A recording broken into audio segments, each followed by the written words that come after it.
ओम शांति। अगर मृत्यु का समय निश्चित है तो अकाल मृत्यु क्यों होती है?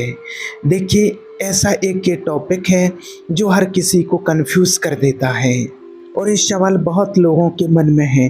काफ़ी लोगों ने इसके लिए कमेंट किया है और कॉल से भी कितने लोगों ने इसके लिए पूछा है और 2-3 बहनों ने इसके लिए विशेष करके रिक्वेस्ट किया है कि इसके लिए डिटेल में वीडियो बना करके समझाइए। तो आप सभी के लिए ये वीडियो आज का बना रहे हैं। जिसके भी परिवार से किसी की अकाल मृत्यु हो गई है या अचानक कोई चला गया है, तो आप लोग विशेष ध्यान से जो भी कमेंट करते हैं कि मेरी बच्ची की 2 साल में मृत्यु क्यों हो गई, 4 साल में मृत्यु क्यों हो गई, मेरे पति अचानक क्यों चले गए हैं, ऐसे बहुत सारे कमेंट हैं। मेरी पत्नी अचानक से क्यों चली गई है, अल्प आयु में ही क्यों चली गई है मेरी बच्ची, किसी ने सुसाइड कर लिया, किसी ने कुछ कर लिया, किसी न किसी कारण से उनकी डेथ हो गई है। तो आप सभी अगर इस वीडियो को ध्यान से सुनेंगे तो आपको अपने हर सवाल का जवाब मिल जाएगा और आपके मन में किसी भी प्रकार का कोई कंफ्यूज नहीं रहेगा। तो देखिए, सबसे पहली बात आपको बता दें कि मृत्यु का समय निश्चित होता है। उससे मृत्यु 1 मिनट आगे पीछे नहीं हो सकती है, जो मृत्यु का समय निश्चित होता है। अब बात यहाँ जो आती है कि फिर अकाल मृत्यु क्यों हो जाती है, तो सबसे पहले हमें इस बात को समझना है कि आज दुनिया में देखिए होता क्या है कि अगर कोई व्यक्ति लगभग 80 की एज पूरी करके 80 साल की उम्र के बाद अगर उसकी मृत्यु होती है तो लोग ये समझते हैं कि इसकी आयु पूरी हो गई है। 80 साल तक जिसने अपने जीवन को अच्छे से जी लिया है, अपनी लाइफ को 80 साल तक चला लिया है, 80 हो, 90 हो, 100 हो या कई 100 के पार हो जाते हैं, माने लगभग कि 80 साल तक अगर जीवन अच्छे से उसने जी लिया है तो लोगों को लगता है कि हाँ, इसकी मृत्यु अपने समय पर हुई है या अपने टाइम पर हुई है। और जिन लोगों की मृत्यु हो जाती है, माना 1 दिन से लेकर के अगर 30-40 साल तक या 50 साल तक भी हो जाती है तो भी लोग उसको अकाल मृत्यु कहते हैं, अल्प आयु में मृत्यु उसको कहते हैं। और जैसे जिनकी 2 साल में, 5 साल में, 1 साल में, 10 साल में, 20 साल में, 30 साल तक अगर मृत्यु किसी की हो जाती है तो वो परिवार वाले लोग बहुत परेशान होते हैं, बहुत दुखी होते हैं और उसके लिए वो समझते हैं अकाल मृत्यु कि अकाल मृत्यु हो गई है हमारे परिवार से किसी भी सदस्य की। लेकिन आपको बता दें कि देखिए, चाहे किसी की मृत्यु 1 दिन में हुई हो, माना 1 दिन का बच्चा हो, उसकी मृत्यु हुई हो, 1 महीने का बच्चा हो, 1 साल का बच्चा हो या 10 साल का हो, 20 साल का हो, 50 साल का हो या 100 साल का कोई व्यक्ति हो, उसकी मृत्यु कभी अकाल मृत्यु नहीं हुई है। उसकी मृत्यु का समय वो ही निश्चित था जिस टाइम पर उसकी मृत्यु हुई है और मृत्यु का समय निश्चित होता है। ये बात बिल्कुल सत्य है, अटल सत्य है कि मृत्यु का समय बिल्कुल निश्चित होता है, फिक्स होता है। कहाँ पर मृत्यु होनी है, किस कंडीशन में मृत्यु होनी है, किस स्थान पर मृत्यु होनी है, ये सारी चीज़ें पहले से निश्चित होती हैं। अब यहाँ पर लोग एक बात कहते हैं कि चलो भाई 80 से पार गया वो तो ठीक है, लेकिन जो कम एज में चले जाते हैं, जो 1 साल, 2 साल, 6 महीने, 1 दिन, 2 दिन का बच्चा है, 10-20 साल का बच्चा है, तो उसको तो अकाल मृत्यु ही कहेंगे, उसको तो अल्प आयु में ही मृत्यु कहेंगे। लेकिन आपको बता दें, नहीं, अकाल मृत्यु किसी की होती ही नहीं है और ना ये अकाल मृत्यु है। जो आत्मा शरीर धारण करके आई है तो उसके लिए इतना ही समय मिला हुआ था, बाकी अकाल मृत्यु किसी की कभी होती नहीं है और ना हो सकती है। जिसके लिए जितना टाइम मिला हुआ है उतना टाइम पीरियड पूरा करने के लिए वो आत्मा यहाँ पर आती है। आपके साथ उसका हिसाब किताब जुड़ा हुआ होता है, पूर्व जन्म के अपने कर्मों के अनुसार उसका हिसाब किताब जुड़ा हुआ होता है।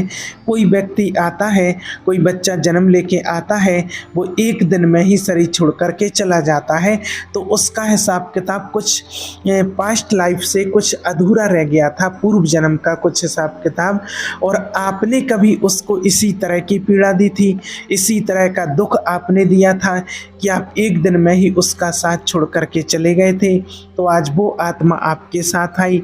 वो 1 दिन रुका हो, 1 महीने रुका हो, 1 साल रुका हो, 10 साल, 20 साल रुका हो, उसका आपके साथ में इतने ही दिन का हिसाब किताब था।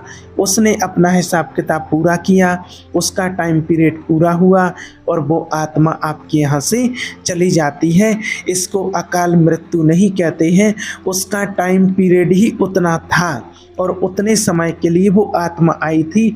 अब उस आत्मा को दूसरी जगह जाना था, इसलिए वो आत्मा अपना टाइम पीरियड पूरा करके और वो आत्मा दूसरी जगह चली जाती है। इसलिए आप लोग बिल्कुल भी परेशान ना हो, बिल्कुल कन्फ्यूज ना हो, बिल्कुल इस दुविधा में ना रहें कि हमारे प्रियजन जो चले गए हैं, बच्चा हो, बच्ची हो, पति पत्नी कोई भी हो, कि अल्प आयु में चले गए हैं और उनकी अकाल मृत्यु हुई है। नहीं, आपकी बिल्कुल किसी भी प्रकार से कन्फ्यूज ना हो, ये अकाल मृत्यु नहीं है। उस आत्मा का समय इतना ही था और उसकी मृत्यु का समय निश्चित था और उस आत्मा की मृत्यु हो चुकी है। आपका साथ इतने ही दिन का उसके साथ था। और इसमें फिर कुछ लोगों ने और कमेंट किया है कि जो अकाल मृत्यु हो जाती है तो हमें कुछ लोगों ने बताया है कि वो आत्मा पिशाच बन जाती है, यहाँ वहाँ भटकती रहती है, तो उसको फिर मुक्ति कब मिलती है। तो देखिए, आपको बताएं कि सीधा स्पष्ट कि अगर उस आत्मा का और टाइम पीरियड होता तो वो आत्मा इसी शरीर में रह करके आपके साथ और रहती। उसका टाइम पीरियड पूरा हो गया था, इसलिए उस आत्मा को कहीं पिशाच बनने की या कहीं पर भटकने की ज़रूरत ही नहीं होती है। और ना कभी कोई आत्मा पिशाच बन करके किसी और योनि में भटकती है। जैसे ही आत्मा का शरीर छूटता है, यहाँ से उसका टाइम पीरियड पूरा होता है, अगली जगह से उसका हिसाब किताब जुड़ जाता है। तो जहाँ से उसका हिसाब किताब बना हुआ होता है, वो आत्मा इस शरीर का त्याग करके और उस शरीर में प्रवेश कर जाती है और वहां से उसका हिसाब किताब शुरू हो जाता है। इसलिए आप किसी भी प्रकार के कंफ्यूज में ना रहें, किसी के बहकावे में ना आए, क्योंकि कई लोग इसके लिए बहुत सारे पैसे की ठगी करते हैं कि हम आपके परिजन की आत्मा भटक रही है, हम उसको देख सकते हैं, वो दिखाई दे रही है, वो परेशान है। ऐसे बहुत से तंत्र मंत्र तांत्रिकों ने लोगों से पैसे हड़पे हैं और इससे होता कुछ नहीं है। वो तो आत्मा अपना भाग्य और अपना कर्म लेकर के चली जाती है। जो भी उसके साथ होगा वो उसके कर्म के अनुसार ही उसको फिर उसका फल मिलेगा। इसलिए आपको बिल्कुल भी इस चीज़ से परेशान होने की ज़रूरत नहीं है।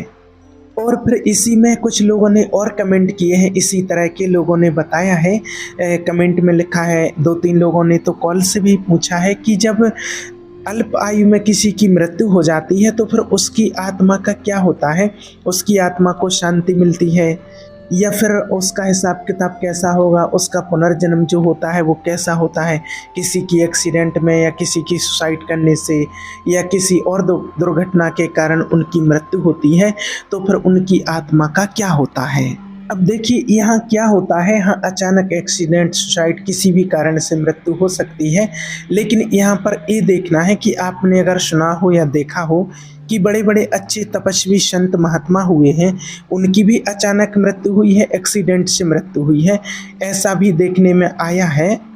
एक संत थे, बहुत नामी ग्रामी संत थे और वो कथा करने के लिए जा रहे थे।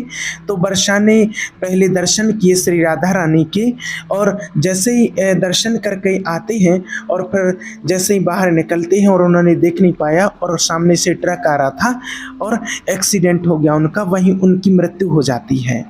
तो देखिए, जो कोई अच्छे कर्म करने वाली आत्मा होती है तो उनकी गति अच्छी ही होती है और अच्छे घर में ही उनको जन्म मिलता है। अब क्या होता है कि जैसे इतना धर्म पाठ पूजा करने वाले, उनका एक्सीडेंट हो गया, और जो कुछ ऐसे लोग भी होते हैं जो बहुत पाप कर्म कर रहे हैं पूरा जीवन भर, अब जब उसने पाप किए हैं तो उसका शरीर छूटने के बाद उसको वैसी ही गति मिलेगी। खास बात मृत्यु कैसे हुई इससे मतलब नहीं है, यहाँ पर इस बात को ध्यान रखना आप। बहुत लोगों को इसमें कन्फ्यूज़न रहता है कि इस तरीके से मृत्यु हुई है। खास बात ये नहीं है कि मृत्यु किस तरीके से हुई है, खास बात ये होता है कि उसने अपना जीवन कैसे व्यतीत किया है।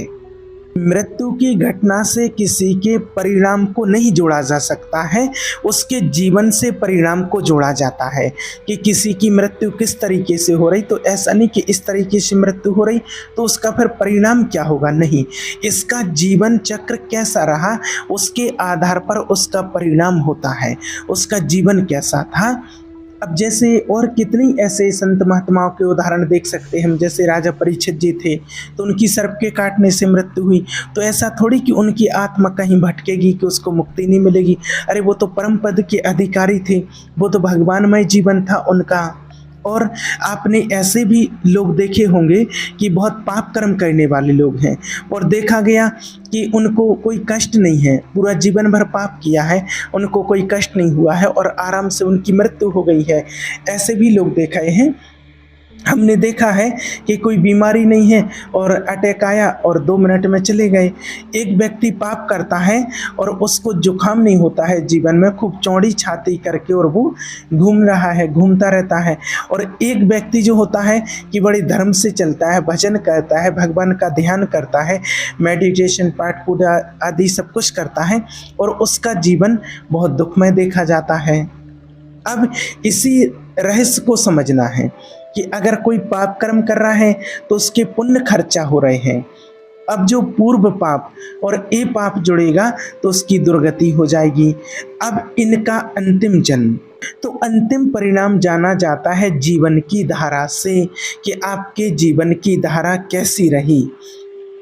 अब जैसे कोई व्यक्ति होता है, जैसे कोई व्यक्ति है, उसकी छत गिरती है, मकान की छत गिरती है, दीवार गिरती है और उसकी मृत्यु हो जाती है। अब लोग इसको अकाल मृत्यु ही कहेंगे, लोग कहते हैं कि अकाल मृत्यु हो गई है। लेकिन अब उसने जीवन कैसा व्यतीत किया है, अगर जीवन भगवान के कार्य में व्यतीत किया है, भजन में व्यतीत किया है, भगवान के ध्यान में समय लगाया है, तो उसका फिर भजन में व्यतीत किया है तो भगवान को प्राप्त होगा। और अगर जीवन गंदा व्यतीत किया है तो उसके गंदे आचरणों के कारण उसका परिणाम वैसा होगा। तो केवल मृत्यु की घटना से उन्नति या उन्नति का विषय नहीं होता है, उसके पूरे जीवन से तारतम्य जोड़ा जाता है। मृत्यु की घटना तो पहले से निश्चित हो चुकी होती है कि घटना कैसे होती है, और हम जिसको कहते हैं कि अकाल मृत्यु, तो वो भी निश्चित ही होती है। सिर्फ हमें कहने में आता है कि अकाल मृत्यु हुई है, लेकिन वो अकाल मृत्यु नहीं होती है, वो समय पूरा हो चुका है और उसकी मृत्यु का समय आ गया है। अब किसी की मृत्यु कैसे होनी है, किसी की एक्सीडेंट से मृत्यु होनी है, किसी की सुसाइड से मृत्यु होनी है, तो पूरा काल व्यतीत होकर के जो जाता है तो उसके लिए कुछ नहीं कहते, लेकिन जो जवानी में चले जाते हैं तो उसके लिए अकाल मृत्यु कहते हैं। अब उतने में उसने क्या आचरण किया है, अगर उसने अच्छे कर्म किए हैं, माता पिता की सेवा की है, भगवान का ध्यान किया है और फिर मृत्यु होती है तो उस आत्मा का कल्याण हो जाता है। और अगर उसने पाप आचरण किए हैं, मनमाने आचरण किए हैं, तो चाहे वो गंगा में ही क्यों ना जाए, गंगा में ही क्यों ना उसका शरीर छूटे, गंगा में ही क्यों ना मृत्यु हो, लेकिन उसकी सदगति नहीं हो सकती है, उसकी दुर्गति ही होगी। उसके अनुसार, उसके कर्म के अनुसार ही उसको उस ऐसे परिवार में उसका जन्म मिलेगा। इसलिए मृत्यु की घटना से किसी के जीवन का फाइनल नहीं किया जा सकता है, उसके जीवन की धारा से उसके जीवन का फाइनल होता है। इसलिए आप लोग किसी भी प्रकार से इस कन्फ्यूज़न में ना रहें कि वो हमारे जो सदस्य चले गए हैं परिवार से, अकाल मृत्यु हुई है, एक्सीडेंट हुआ है, सुसाइड किया है, या कुछ और तरह से किसी ने अपने शरीर को नष्ट किया, किसी की मृत्यु हुई है, तो फिर उनका क्या होगा। तो आप उस अंतिम घड़ी को मत देखिए जिस घड़ी में उन्होंने शरीर छोड़ा है, उनके पूरे जीवन को देखिए आप। इसलिए मृत्यु किसी की, चाहे एक्सीडेंट किसी भी कारण से हुई हो, किसी भी तरह से हुई हो, और आप सोचें कि उसकी दुर्गति होगी, उसकी आत्मा भटकेगी, तो ऐसा कुछ भी नहीं होता है। इस बात को आप अच्छे से समझना। और कई लोग ऐसे जो अल्पकाल में, अल्पायु में मृत्यु हो जाती है तो उसके लिए लोग बहुत परेशान हो जाते हैं। तो एक बात हम आपको बार बार कहते हैं कि परेशान तो आप होंगे, लेकिन इस लोक का नाम आप याद रख लो, इस लोक का नाम है मृत्यु लोक। तो जब इसका नाम ही मृत्यु लोक है तो यहाँ मरना तो सबको पड़ेगा, है ना। तो आपको देखिए एक बात और स्पष्ट बता दें कि जिस समय, जिस सेकंड में, जिस मिनट में जहाँ मृत्यु होनी है वहाँ होनी है। वो हमारे कोई प्रियजन बन कर के जो आते हैं, वो अपने कर्मों का भोग भोगने के लिए आते हैं और हमको भुगवाने के लिए आते हैं। और जो चले गए हैं तो आपको जो दुख हो रहा है तो ये अपने कर्मों के कारण ही दुख हो रहा है। इसलिए आध्यात्मिक यही बल देता है कि उसके चिंतन को त्यागो और प्रभु के चिंतन में लग जाओ। ये ठगबाजी करने के लिए माया ये सब कुछ चरित्र रचती है, और ना तो कोई आपका पुत्र है और ना ही कोई आपकी पुत्री है और ना ही आपके कोई, ना आप किसी के पिता हैं।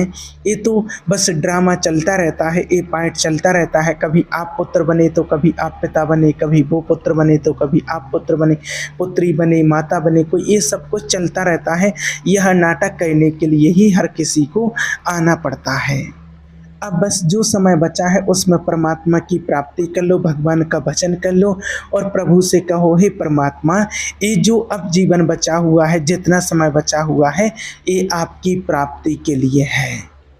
इसलिए आप सभी परमात्मा का चिंतन करें और बिल्कुल भी इस कन्फ्यूज़न में ना रहें कि अकाल मृत्यु हुई है या तो उनका क्या होगा, या फिर सुसाइड आदि किसी ने किया है तो उनकी आत्मा कहाँ भटक रही होगी। ऐसा कुछ भी नहीं होता है। सबकी आयु का समय निश्चित होता है और सबकी मृत्यु अपने समय पर ही होती है।